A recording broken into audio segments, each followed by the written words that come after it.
जैसा मैंने अभी कहा ना, विपदा भीतर भी है और बाहर भी। बाहर जो विपदा है, जो विघ्न है, उसे क्लेश कहते हैं। भीतर जो विपदा है उसे विकार कहते हैं। तो श्री हनुमान जी बाहर क्लेश और भीतर विकार को नष्ट करते हैं और भक्त का मार्ग सुगम करते हैं। कल भी मैंने कहा था, जब श्री महादेव का स्मरण हुआ था, शंकर स्वयं केसरी नंदन। आप देखो, जब गीता का उपदेश करने लगे प्रभु, तो पहले हनुमान जी आकर विराजमान हुए रथ की ध्वजा पर। कहीं भी कोई निष्काम अनुष्ठान हुआ है या फिर होगा, वो इन्हीं की कृपा से सफल होगा। यदि हनुमान जी की कृपा ना हो, हनुमान जी का अनुग्रह ना हो, तो असुर विघ्न उपस्थित करें, और आपके मेरे सामर्थ्य में नहीं है भाई उनसे लड़ना, आपके मेरे सामर्थ्य में नहीं है उनसे पार पाना। इन्हीं की कृपा है, इन्हीं की कृपा की छत्र छाया में यज्ञ निर्विघ्न संपन्न होते आए हैं और होते रहेंगे। और ये यज्ञ निर्विघ्न संपन्न हो सके, इसी कार्य के लिए प्रभु श्री हनुमान जी को छोड़ कर गए। आप रहिए, आप कलयुग के अंत तक रहिए। प्रभु देखते थे कि भाई, जब ये ऋषि मुनि, जब ये साधु संत मुझे रिझाने के लिए, लोक कल्याण के लिए, लोक मंगल के लिए जब इन दिव्य यज्ञों का अनुष्ठान करेंगे, कौन इनकी रक्षा करेगा? इसी कार्य के लिए श्री हनुमान जी को छोड़कर गए। और मैं कभी भाव से उस दृश्य का चिंतन करने का प्रयास करता हूँ। ऐसा मेरा मन है तो नहीं कि मैं ठीक से कर पाऊँ, पर मैं प्रयास करता हूँ कि जब जा रहे होंगे प्रभु साकेत धाम को, प्रत्येक अयोध्यावासी को अपने साथ ले लिया, पात्र अपात्र कुछ भी विचार नहीं किया, योग्य अयोग्य का विचार नहीं किया, सबको साथ लेकर जा रहे हैं। और जिसने मन प्राण न्यौछावर किए सेवा में, जिसने अपना जीवन सेवा में दे दिया, उत्सर्ग कर दिया, उपमाहीन निष्ठा है हनुमान जी की प्रभु की सेवा में। और उन्हें प्रभु कहते हैं आप नहीं, आप यहीं रहिए। और हनुमान जी एक क्षण के लिए नहीं कहते कि प्रभु ऐसा क्यों करते हैं आप, जो आज्ञा, बस केवल मुझे आधार देते जाइए, मैं किस आधार पर इस संसार में रहूं। राम कथा सुनिबे को रसिया, अगर कथा का रस कोई लेता है ना, तो वो तो हनुमान जी लेते हैं। अगर कथा का सुख, कथा का आस्वादन कोई करता है, तो पवन पुत्र करते हैं। ये जो आनंद प्रकट होता है, ये तो उन्हीं के आभा मंडल से प्रकट होता है, ये आपका मेरा नहीं है भाई। और दूसरी बात कि बिना बुलाए आते हैं हनुमान जी, कोई निमंत्रण की आवश्यकता नहीं, बिना बुलाए आते हैं और बस एक दीनहीन की भांति कहीं अदृश्य, कहीं लुक छिप कर कथा का श्रवण करते हैं और चले जाते हैं। गोस्वामी जी को हनुमान जी ऐसे ही तो मिले। एक प्रेत ने कहा कि भाई अमुक स्थान पर राम कथा होती है, श्री हनुमान जी आते हैं, मैं तो आपको दर्शन नहीं करा सकता श्री रघुनाथ का, हनुमान जी करा सकते हैं। हाँ, पर देखना एक कोढ़ी का भेष बना कर आते हैं, दुर्गंध आती है उनके तन से, उस समय उनके निकट कोई जाता नहीं, ऐसी व्यवस्था करके आते हैं वो। और श्री गोस्वामी जी ने जाकर जब चरण पकड़ लिए तो बहुत छुड़ाने का प्रयास किया, और श्री गोस्वामी जी ने कहा मैं आपको पहचानता हूँ, मैं जान गया हूँ आपको, मैं नहीं छोड़ूंगा आपके चरण। तब श्री हनुमान जी प्रकट हुए और राम दुआरे तुम रखवारे, होत ना आज्ञा बिन पैसारे। और एक भक्त के लिए तो सब सुख लहे तुम्हारी सरना, तुम रक्षक काहू को डरना। तो ऐसा श्री हनुमान जी का दिव्य मधुर और अनंत चरित्र है।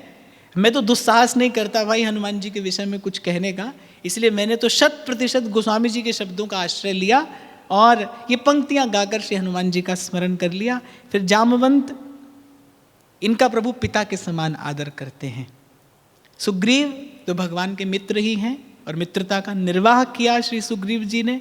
विभीषण जी की भक्ति अद्भुत है। विभीषण जी में एक जो विशिष्ट गुण है वो धैर्य है, बड़ा धीरज युक्त चित्त है विभीषण जी का। कैसी कैसी परिस्थिति में रहकर और भजन करते हैं। आप और मैं बहुत अनुकूलता में भी नहीं कर पाते, और विभीषण जी घोर प्रतिकूलता कहते हैं कि जब श्री हनुमान जी ने लंका में विभीषण जी का घर देखा ना, घर के बाहर तुलसी का थामला लगा था और शंख चक्र गदा पद्म की छाप लगी थी, द्वार पर बंधनवार बंधी थी, और भक्त के घर का आभा मंडल अलग होता है। और कहीं भीतर से नाम, हरि नाम का स्वर जब श्री हनुमान जी के कान में पड़ा तो कहते हैं हनुमान जी भी एक क्षण के लिए तो आश्चर्यचकित हो गए। लंका निशिचर निकर निवासा, यहाँ कहाँ सज्जन करीवासा। क्योंकि हनुमान जी ने भाई महलों में भी जाकर देखा, भोग विलास की सामग्रियां पड़ी हैं, असुर लोग उन्हीं भोग विलासों में रमे हुए। हनुमान जी को तो अपने नेत्र मूंद लेने पड़े कि हे प्रभु ये क्या दिखा रहे हो मुझे, पर जगदम्बा को ढूंढना है, जानकी जी तक पहुंचना है। एक एक कोना हनुमान जी को देखना पड़ा लंका का। और ऐसी लंका नगरी में लंका निशिचर निकर निवासा, यहाँ का सज्जन करवासा। हनुमान जी ने कहा भाई यहाँ कौन साधु आ गया, यहाँ कौन संत है। और कहते हैं जब हनुमान जी गए श्री विभीषण जी की कुटिया में और जब विभीषण जी का दर्शन किया, सन्मुख प्रभु का स्वरूप विराजमान है, हाथ में माला है और विभीषण जी हरि नाम का जप कर रहे हैं। और जब श्री हनुमान जी को देखा तो विभीषण जी बड़ी सुंदर बात कहते हैं कि तात कबहू मोहि जान अनाथा, करी है कृपा भानुकुल नाथा। कि हे पवन पुत्र, आप प्रभु के हैं, आप प्रभु के भक्त हैं, आप प्रभु के दूत हैं, आप रामदूत हैं और साधु संतों के रक्षक हैं। बस मुझे एक बात का धीरज दे जाइए कि तात कबहू मोहि जान अनाथा, और करी है कृपा भानुकुल नाथा। कि श्री रघुनाथ जी मुझ पर कब कृपा करेंगे, मैं प्रतीक्षा करने को तैयार हूँ। मैं तो आज तक भी प्रभु की कृपा की बाट जोते ही जीवन धारण करता आया हूँ। और वस्तुतः विचार करो कि चारों ओर केवल प्रतिकूलता है। आप देखो, हम देखें, हमसे धाम में रहकर भजन नहीं होता, हम यहाँ पर रहकर जाने कैसी कैसी चेष्टाएं करते हैं, कैसे कैसे विचार करते हैं, कैसे कैसे व्यवहार करते हैं।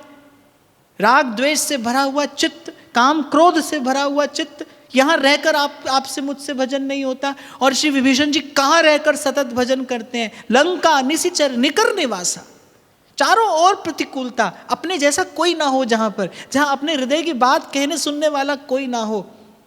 तामस तन कछु साधन नाही। और ऐसी स्थिति में विभीषण जी सतत भजन करते हैं। विभीषण जी की भक्ति अद्भुत है, उनका धैर्य अद्भुत है। और हनुमान जी से केवल इतना पूछा, तात कबहू मोहि जान अनाथा, और करी है कृपा भानुकुल नाथा। बस मुझे इतना बता दीजिए कि मुझ पर कब भगवान कृपा करेंगे ना, मुझ पर कृपा करेंगे ना, कब कृपा करेंगे। और ये पूछने का साहस भी मैं इसलिए कर रहा हूँ क्योंकि आप मुझे मिल गए हैं, तो मुझे लगता है कि अब प्रभु मुझ पर कृपा करेंगे। और देखिए, जब फटकारा रावण ने, भरी सभा में लात मारकर अपमानित कर दिया।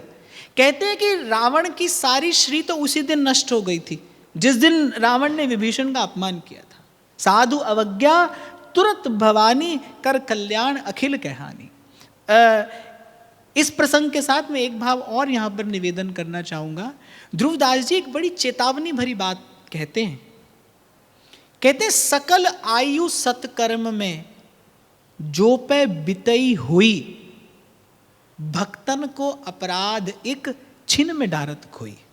ध्रुवदास जी कहते हैं कि सारी आयु आपने सत्कर्म में बिताई हो, पुण्य कर्म किए हो, भक्त का अपराध छिन में डारत खोई। और फिर कहते हैं और सकल अघ मुचन को नाम उपाय है नीक। ध्रुवदास जी कहते हैं जितने भी पाप हैं जो आप जानते हैं और जो आप नहीं जानते, कहते हैं और सकल अघ मुचन को, उन सब पापों को नष्ट करने के लिए नाम उपाय है नीक। हरि का नाम उपाय है। नाम जपने से सब पाप, सब कलुष नष्ट होते हैं, विध्वंस होता है पापों का। तो कहते हैं और सकल अघ मुचन को नाम उपाय है नीक, पे भक्त द्रोह को जतन नहीं होत वज्र की लीक। जैसे वज्र से कोई रेखा खींच दी जाए तो उसे कोई नहीं मिटा सकता, ऐसे कहते हैं भक्त के अपराध रूपी पाप को हरि का नाम भी नहीं मिटाता। और सकल अग मुचन को नाम उपाय है नीक, भक्त द्रोह को जतन नहीं होत वज्र की लीक। अब कोई पूछे होता क्या है, नरक में जाना पड़ता है? नहीं भाई, ये स्वर्ग नरक की बात नहीं है। भक्त का अपराध करने से जीव सदा सदा के लिए भगवान से विमुख हो जाता है। जो जो जो बुद्धि है, उस बुद्धि की शुद्धि समाप्त हो जाती है। जो तत्व को ग्राह्य करने की प्रज्ञा है, वो विवेक है, वो समाप्त हो जाता है। तो जो भक्त का अपराध है वो जीव को भगवान से विमुख कर देता है। और फिर गोस्वामी जी तो एक बड़ी अच्छी बात कहते हैं, बोलते कहते हैं कि मानत सुख सेवक सेवकाई और मानत बैर बैर अधिकाई। बोले प्रभु का स्वभाव कैसा है कि उनके प्रभु की कोई सेवा करे तो प्रभु को सुख होता है। मानत सुख सेवक सेवकाई, प्रभु के सेवक की कोई सेवा करे तो प्रभु को सुख होता है। और कहते हैं मानत बैर बैर अधिकाई, और अगर प्रभु के सेवक से कोई बैर करे तो भगवान कहते हैं हमारा भी बैरी है। और प्रभु के बैरी को कौन ठौर देगा, कहाँ ठिकाना मिलेगा, विचार करने की बात है। तो गोस्वामी जी कह रहे साधु अवज्ञा तुरंत भवानी कर कल्याण अखिल के हानि। रावण की सारी श्री, उसका पराक्रम, उसका शौर्य, उसका बल, उसकी बुद्धि, उसकी विद्या उसी क्षण नष्ट हो गई जिस क्षण उसने लात मारी, पाद प्रहार किया विभीषण जी पर, गिर पड़े विभीषण जी। लेकिन विभीषण जी की भक्ति ने, विभीषण जी के धैर्य ने उस समय भी उनका साथ नहीं छोड़ा। और जैसे ही ठोकर मिली, विभीषण जी ने ठाकुर की ओर मुख कर लिया, चल पड़े। इस बात का भी विचार नहीं किया कि मैं तो शत्रु के शिविर में जा रहा हूं। उस समय शत्रु का ही शिविर था, यह भी विचार नहीं किया। और आ गए प्रभु के पास, और मन में क्या भाव लेकर आ रहे हैं, जिन पायन के पादुकन भरत रहे मन लाई, सो पद आज बिलो क्यों, इन नैनन अब जाई। कि जिन चरणों की चरण पादुका अपने जीवन धन के रूप में भरत जी अपने हृदय से लगाए रहते हैं, जिन चरणों की चरण पादुका के आश्रय से भरत जी जैसा प्रेमी, भरत जी जैसा अनुरागी अपना जीवन यापन कर रहा है, अपने जीवन के दिन काट रहा है भरत जी। कैसे? केवल प्रभु की चरण पादुका का दर्शन करते करते। मैं बहुत छोटा था तो हमारे पड़ोस में एक वृद्धा माँ रहती थी, तो वो ऐसी गाती रहती थी, दर्शन तेरा सतगुरु मैं वेख वेख जीवा। आपको दर्शन कर करके जीते हैं। तो वे भरत जी जैसा प्रेमी अनुरागी जिन चरण पादुका के आश्रय से अपना जीवन निर्वाह कर रहा है, एक एक दिन काट रहे हैं भरत जी, कब प्रभु आएंगे, कब प्रभु आएंगे, उसी चरण पादुका का आधार लेकर। और विभीषण जी कहने जिन पायन के पादुकन भरत रहे मन लाई, जो भरत जी अपने हृदय से लगा कर रखते हैं जिन चरणों की चरण पादुका, कह रहे सो पद आज बिलो के हूँ, इन नैनन अब जाई, मैं उन चरण कमलों का अपने नेत्रों से दर्शन करूंगा। ऐसी ऐसी भावना उमड़ रही है, नीचे समुद्र हिलोरे ले रहा है और विभीषण जी के हृदय में भाव समुद्र प्रफुल्लित है कि प्रभु के चरणों का दर्शन करूंगा, इन नेत्रों से पखार दूंगा प्रभु के चरण कमल, लिपट जाऊंगा प्रभु के चरणों से जाकर, उस चरणों की रज चढ़ा लूंगा मैं अपने माथे। और जाने कैसे कैसे सुंदर भाव विभीषण जी के हृदय में है। और तभी जाते ही जैसे ही विभीषण जी ने प्रणाम किया, अभय पद दे विभीषण को किया, लंकेश पल भर में। लंका का राज तो दे ही दिया, निर्भय भी कर दिया, और साथ में ये भी किया कि लंका अचल राज तुम करहु। वैसे भी जो वस्तु प्रभु से मिलती है उसको कौन ले सकता है? कोई नहीं ले सकता। तेरी बख्श न मेटे कोई, भक्ति तो दी ही, भक्ति तो दी ही, पर इस लोक का भी समस्त सुख, वैभव, श्री, संपत्ति सब प्रभु ने अपने कृपा दृष्टि से प्रदान कर दी। तो विभीषण जी योग्य हैं, पात्र हैं। विभीषण जी की भक्ति, विभीषण जी का धैर्य अद्भुत है, दर्शनीय है। फिर जटायु जी का स्मरण किया है। पितावत, आप देखिए अपने पिता का अंतिम संस्कार प्रभु ने नहीं किया, नहीं कर पाए, परिस्थिति ऐसी हो गई, वन गमन करना पड़ा। ऐसी परिस्थिति में महाराज दशरथ राम राम कहते हुए प्रभु के धाम को गए। यद्यपि ज्येष्ठ पुत्र हैं, मुखाग्नि देने का कर्तव्य प्रभु का था, लेकिन प्रभु नहीं दे पाए। वहीं जटायु का अंतिम संस्कार प्रभु अपने हाथ से करते हैं। कहते हैं प्रभु ने अपनी गोद में लिया जटायु को, आहत जटायु, पीड़ित जटायु, जटायु के नेत्रों से अश्रु की धार प्रवाहित हो रही है। प्रभु दुलार रहे हैं अपनी गोद में लेकर जटायु को, और पिता की भांति उनका अंतिम संस्कार करते हैं। देखो, जीव सतत प्रयास करता है प्रभु से संबंध बनाने के लिए, और उसको करना चाहिए। यही साधना है, यही उपासना है कि प्रभु से आपका मेरा संबंध बन जाए। पर कोई कोई बड़भागी ऐसे हैं जिनसे प्रभु संबंध बनाते हैं। तुम मम प्रिय भरत संभाई, हनुमान जी ने तो कभी नहीं कहा प्रभु को आप मेरे भाई बन जाइए। भगवान कह रहे हैं तुम मम प्रिय और भरत संभाई, और कैसे प्रिय हो? जैसे भरत प्रिय है, ऐसे प्रिय भाई हो तुम मेरे। जटायु को प्रभु पितावत सम्मान देते हैं, पिता की भांति। एक पिता का स्वप्न होता है कि जब मेरे प्राण जाए तो पुत्र की गोद में मेरा सर हो। ये एक पिता का स्वप्न होता है, उसकी इच्छा होती है कि पुत्र की गोद में मेरा स्वर हो, पुत्र का मुख देखते देखते मैं जाऊं। एक संस्कारी व्यक्ति ऐसा ही सोचता है, पुत्र का मुख देखते देखते मैं जाऊं। उसी प्रकार गोद में लिया जटायु का सिर, दुलारा, उत्तर क्रिया अपने हाथ से की। और कौन है जटायु? गीध हैं। गीध पक्षियों में भी ऐसा पक्षी जो आमिष भोजी है, जो मांस खाता है। इसीलिए प्रभु की कृपा कैसी है, उनकी करुणा कैसी है, साधारण मन बुद्धि से उसका विचार नहीं किया जा सकता। तो अनुभूति का विषय है, भक्ति की कृपा से उसका अनुभव किया जाता है। तो पितावत मान, सम्मान, भाव, प्रेम सब प्रभु श्री जटायु जी को प्रदान करते हैं, निश्चित रूप से उनके हृदय में अपने चरणों की भक्ति का दर्शन करके। शबरी जी का स्मरण करते हैं। अब शबरी जी का स्मरण करने के लिए तो मुझे समय चाहिए। शबरी जी का स्मरण हम कल करेंगे, लेकिन ध्रुव जी और उद्धव जी का स्मरण भी इसी छप्पे में किया गया है। ध्रुव जी की कथा तो आपने वैसे कई बार सुनी है, मैंने भी सुनाई है, पर फिर भी उनका एक थोड़ा सा स्मरण मैं आज अवश्य कर लेता हूँ।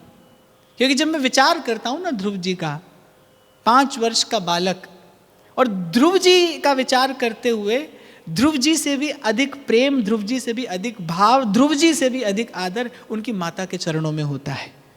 वो माँ, मैं कई बार उस जननी के हृदय का विचार करता हूँ कि 5 वर्ष के अपने बालक को क्या बोध देती है, क्या शिक्षा देती है कि बेटा अगर पाना ही है तो फिर ये राजपद पाने के लिए प्रयास मत कर।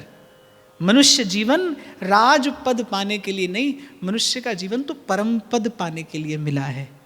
अगर तुझे प्राप्त करना है तो जा नारायण के चरण कमलों को प्राप्त कर, वो जीव का परम पद है, वहां से जीव का कभी पतन नहीं होता। अरे इस राज सिंहासन से तो काल एक ना एक दिन केस पकड़कर उठाकर फेंक देता है जीव को। यहाँ इस सिंहासन पर बैठेगा तो एक ना एक दिन काल का ग्रास बनना पड़ेगा। अरे तुझे अवसर दिया है तेरी छोटी माँ ने, और देख उसको प्रणाम करके जाना। यद्यपि श्री नाभा जी ने ध्रुव जी का स्मरण किया है, पर मैं ध्रुव जी की माता का स्मरण कर रहा हूं, क्योंकि प्रभु के पार्षद भी ध्रुव जी को ले जाने से पहले ध्रुव जी की माता को लेकर गए भगवान के धाम में। और मां कहती है कि बेटा छोटी माता को प्रणाम करके जाना, उसी के कारण तेरे जीवन में ये क्षण आया है, वरना तू तो राजकुमार, ज्येष्ठ पुत्र, तू तो लाड़ दुलार में विषय विलास में अपना जीवन गंवा देता। देख तेरी छोटी माता तेरे लिए कैसा सुंदर समय लेकर आई है। आज तेरे जीवन में ये क्षण आया है, लेकिन इतना अवश्य तुझे कहूंगी बेटा कि ये जीवन ये राजपद पाने के लिए नहीं मिला है, ये तो भाग्य से मिलता है और भाग्य से समाप्त भी हो जाता है। देखो, संसार का सुख पाने का प्रयास क्यों नहीं करना चाहिए? क्योंकि संसार का सुख और दुख दोनों प्रारब्ध से मिलता है और जाता है, इसमें कोई प्रयास करने की आवश्यकता नहीं है। और आपको लगे प्रयास करने से मिलता है, ये भी भ्रम है। एक व्यक्ति सोचे ना कि उसने बड़ा परिश्रम किया, देखो अमुक व्यक्ति परिश्रम करके कहाँ से कहाँ पहुँच गया। अरे परिश्रम करने वाले बहुत हैं भाई, परिश्रम कर करके मर जाने वाले बहुत हैं। 1000 की लाख की बात एक है, और वो ये कि तुम जो चाहो तो कतरे को समंदर कर दो, और तुम जो चाहो तो बंदे को कलंदर कर दो। नित नए नक्श बनाते हो, मिटा देते हो, और जाने किस जुर्मे तमन्ना की सजा देते हो। कभी कंकर को बना देते हो हीरे की कनी, और कभी हीरे को मिट्टी में मिला देते हो। ये आपका मेरा बनना बिगड़ना। तो गोस्वामी जी कहते हैं, उमा दारू जोशित की नाई, सब ही न चावत राम गुसाई। जैसे कठपुतली की डोर किसी के हाथ में होती है ना, ऐसा लगता है कठपुतली नाच रही है, पर कठपुतली को कोई नचा रहा है। तो आपका मेरा बनना बिगड़ना ये आपके मेरे हाथ की बात नहीं है। प्रयास इतना हो कि जीवन सत्कर्म में लगा रहे, कि मन सद्भाव में लगा रहे, कि तन मन साधन सेवा में लगा रहे। इतना प्रयास आपको मुझे अवश्य करना चाहिए, नहीं तो बनना बिगड़ना उसके हाथ में है। कितना, किसको, कब, क्या मिलेगा, इस पर आपका मेरा कोई अधिकार नहीं है। करने में आप और मैं स्वतंत्र हैं, होने में आप और मैं स्वतंत्र नहीं है। एक ही क्रिया का किसी को क्या परिणाम मिलता है और किसी को क्या परिणाम मिलता है। तो संसार का सुख दुख तो प्रारब्ध से आता है और भाई जाता है। तो श्री ध्रुव जी की माँ ने बोध दिया ध्रुव जी को कि अरे ये जीवन राजपद पाने के लिए नहीं मिला, राजपद तेरे भाग्य में होगा तो उसे तुझसे कोई नहीं लेकर जा पाएगा। ये जीवन तो परम पद पाने के लिए मिला है, जा नारायण का भजन कर। और छोटी माँ को प्रणाम करके जाना, क्योंकि भजन करने के लिए तन स्वस्थ हो के नहीं हो, मन स्वस्थ होना चाहिए। पहले दिन से हम इसी बात पर चर्चा कर रहे हैं, भाई मन को संभाल के रखना है। मन मैला ना हो, मन विकृत ना हो, मन कलुषित ना हो, मन दुर्बल ना हो। मन ही है आपकी मेरी संपत्ति, आपकी मेरी थाती, यही लेकर जाना है प्रभु के पास। मन में गांठ ना पड़ जाए किसी के प्रति, इसका ध्यान रखना, सतत ध्यान रखना। कोई भी क्षति हो जाए पर मन मैला ना हो। तो छोटी माँ को प्रणाम करने भेजा और बालक प्रणाम करता है और फिर जाता है। और एक और बात कि भाई जो निकलता है उसकी संभाल प्रभु करते हैं। ध्रुव जी निकले, नारद जी मिल गए। अब नारद जी ने भी पहले देखा, ठोका पीटा, और जब नारद जी ने देखा कि बड़ा अद्भुत पात्र है ये, तो नारद जी ने भी देर नहीं की, द्वादशाक्षर मंत्र का उपदेश कर दिया। ओम नमो भगवते वासुदेवाय, हरि ओम नमो भगवते वासुदेवाय। और श्री नारायण का ध्यान विधि सब नारद जी ने बता दिया, और ये भी बता दिया अमुक स्थान पर जाकर भजन करना। अच्छा, ध्रुव जी सफल तो नारद जी के मिलते ही हो गए थे। नारद जी मिले, ध्रुव जी की सफलता निश्चित हो गई। जिसको सद्गुरु मिला है उसका प्रभु से मिलना तय है। और मैं तो कहता हूं, प्रभु ने आपसे नहीं मिलना होता तो आपको कभी गुरु से मिलाते ही नहीं। गुरु से मिलना, जीवन में सद्गुरु का मिलना, इस बात का संकेत भी है, इस बात का संदेश भी है कि अब प्रभु आपसे मिलना चाहते हैं। तभी आपके जीवन में संत आया है, सद्गुरु मिला है, अब प्रभु आपसे मिलना चाहते हैं। तो नारद जी के मिलते ही ध्रुव जी सफल हो गए। और मैं तो और पीछे जाऊं तो मुझे लगता है जैसे ही ध्रुव जी निकले प्रभु को प्राप्त करने के लिए, ध्रुव जी उसी समय सफल हो गए थे। जीवन सफल हो जाता है जब कोई प्रभु के लिए भजन के मार्ग पर पांव धर देता है, उसका जीवन उसी समय सफल हो जाता है। नारद जी ने ध्यान की विधि बता दी, मंत्र दे दिया, जो जो शिष्य को देना चाहिए तो नारद जी ने सब दे दिया। और कहते हैं बड़े थोड़े से काल में ध्रुव जी सफल हो गए। अब बहुत लोग कहते हैं कि भाई ध्रुव जी ने कई जन्म तपस्या की, फिर इस जन्म में आकर तपस्या फलीभूत हुई। मैं नहीं मानता, मुझे ये सब ठीक नहीं लगता। मुझे लगता है जिसको नारद जी जैसा सद्गुरु मिले उसका इस प्रकार से सफल होना स्वाभाविक है। जिसको नारद जी जैसा सद्गुरु मिला हो उसका इस प्रकार इतनी शीघ्रता से सफल होना स्वाभाविक है। तो मन को अद्भुत बल प्रदान करने वाला ध्रुव जी का चरित्र है कि जब ध्रुव जी चले, अवस्था कैसी है, 5 वर्ष का बालक है, और कैसा उसकी जननी का हृदय है कि जा बेटा। मैं कहता हूं कि बिन विश्वास भक्ति नहीं, भक्ति अर्थात प्रभु के चरणों का अटूट भरोसा, अविचल विश्वास। और ध्रुव जी की माता के हृदय में कैसा विश्वास होगा प्रभु के चरणों का कि मैं 5 वर्ष के बालक को घनघोर वन में उस कंटकाकीर्ण पथ पर भेज रही हूं। किसके भरोसे? प्रभु के भरोसे। जिसके सिर ऊपर तू स्वामी, सो दुख कैसा पावे। हृदय को अद्भुत बल प्रदान करने वाला ध्रुव जी का चरित्र है। हृदय को भगवत विश्वास प्रदान करने वाला ध्रुव जी का चरित्र है। हृदय को भगवत भक्ति प्रदान करने वाला ध्रुव जी का चरित्र है। तो इस छप्पय के कुछ भक्तों का भाव से मैंने स्मरण किया और कुछ का स्मरण हम कल करेंगे। आज की वाणी को यहीं प्रभु के चरणों में निवेदन करते हुए आप सबके हृदयस्थ प्रेम प्रभु को प्रणाम।